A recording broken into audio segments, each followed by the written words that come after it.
विकलांग की इडली सांबार काट और ट्रैफिक पुलिस। वसंत देसाई को एक्सीडेंट में एक टांग खोकर विकलांग बनकर 4 महीने हुए। अब वो डिग्री पास होकर लकड़ी के मदद से कंधे के नीचे लगाकर लंगड़ते हुए नौकरी के लिए ढूंढने लगा, लेकिन बेचारे को कहीं पर भी नौकरी नहीं मिल रहा था। अच्छा नौकरी करके उनका देखभाल करेंगे कहकर आस करते हुए उनका माँ पिता मध्यंतर वर्गीय जोड़ा, पता नहीं क्या श्राप है। कोरोना के समय पर वे भी गुजरने के वजह से वसंत बहुत दुखी में था, अकेला रह गया। तब बगल वाला अंकल, बेटा तुम्हारा पास बहुत कम पैसे है लग रहा है, अगर वो भी खत्म हो जाएंगे तो तुम्हारा एक वक्त गुजरना बहुत मुश्किल हो जाएगा, इसलिए मेरा बात सुनकर अभी कुछ काम करना शुरू करो और थोड़े पैसे कमाना शुरू करो कहकर सलाह दिया। ऐसे वो 3 पहिए वाला रिक्शा गाड़ी को सेकंड हैंड में खरीदा।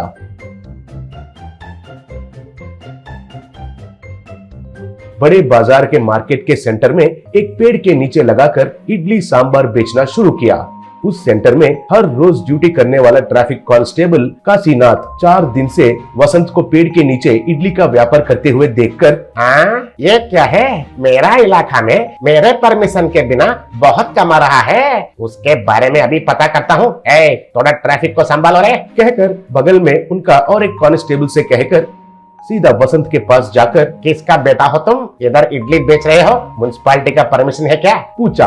तब वसंत बैठा हुआ स्टूल में से घबराते हुए उठकर गिरने वाला ही था, लेकिन गाड़ी को पकड़कर खड़ा हो गया। तब काशीनाथ, ओ लंगड़ा हो तुम कहकर इडली को सांबार में डुबाकर पूरा मुंह में रखकर, आज कितना मिला है कलेक्शन पूछा। तब वसंत को कुछ समझ में नहीं आकर, कलेक्शन कलेक्शन क्या है सर कहा। तब काशी को गुस्सा आकर, क्यों रे, कुछ भी पता नहीं जैसा बुद्धू जैसे पूछ रहे हो, कितना बिक्री किया और कितना तुम्हारा पेटी के अंदर जम गया कहकर जबरदस्ती से पैसों की पेटी में हाथ रखकर नोटों को निकालकर 550 ठीक है कहकर 300 रुपए जेब में रखकर, अब से ट्रैफिक में पकड़े गए वालों को तुम्हारा पास भेजकर पेट भर इडली खाकर जाने के लिए कहता हूँ, वही मैं उनको देने वाला सजा कहकर जोर से हंसने लगा। तब वसंत डर के मारे देखकर, सर वो सजा कैसा बनता है सर पूछा। तब काशीनाथ, अरे तुम तो एक नंबर का बेवकूफ जैसे लग रहे हो, तुम्हारा पैसों की पेटी शाम तक भर जाएगा ना, उसमें मेरा हिस्सा आधा लेकर ड्यूटी के बाद घर जाते समय रास्ते में एक क्वार्टर खरीद कर चिकन पार्सल लेकर इडली को चिकन में डुबा कर खाता हूँ। सही में मिल गए हो मेरे बिजनेस पार्टनर जैसे कहकर चला गया। वसंत बहुत दुखी होकर स्टूल पर बैठ गया। ऐसे काशीनाथ हर रोज आकर वसंत के पास पैसे लेकर जाने लगा। ये देखकर बगल वाले बहुत दुखी होने लगे। फूल बेचने वाली एक औरत, बेचारा इस विकलांग को उस पैसे लूटने वाले बदमाश पुलिस वाले से कैसे भी बचाना चाहिए बोली। तब सब लोग हाँ कहे।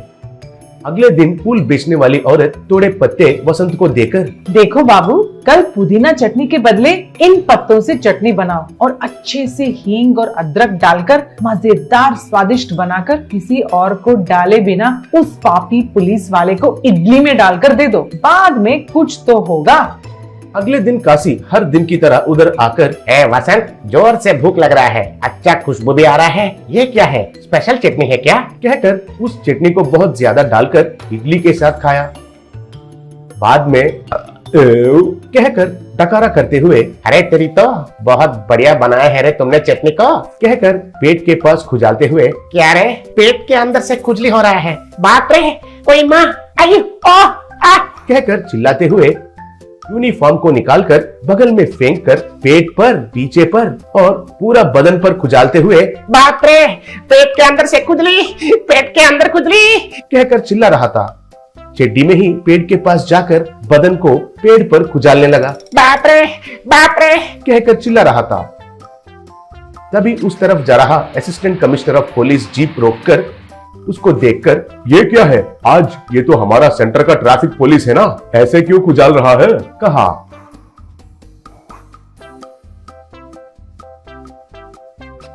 उधर छोटे छोटे व्यापारी उनके पास आकर हाथ बंद करके वसंत को दिखाकर जो हुआ वो सब बताए। तब वो, ये तो कठिन से कठिन कैदियों को हम जो 3rd डिग्री देते हैं वैसा दिख रहा है। अच्छा है, ए कांस्टेबल, उसको ऑटो में चढ़ाकर स्टेशन में लेके जाओ और खुजली का दवाई डालकर लाना, नहीं तो खुजाल खुजाल कर यही मर जाएगा जैसा लग रहा है। कहकर जीप में चला गया। तब वसंत उस फूल बेचने वाली औरत से, ये बताइए आपने जो पत्ते दिए थे चटनी के लिए वो क्या है आंटी, पूछा। तब वो औरत वो तो खुजली देने वाले पत्ते हैं बाबू, बोली।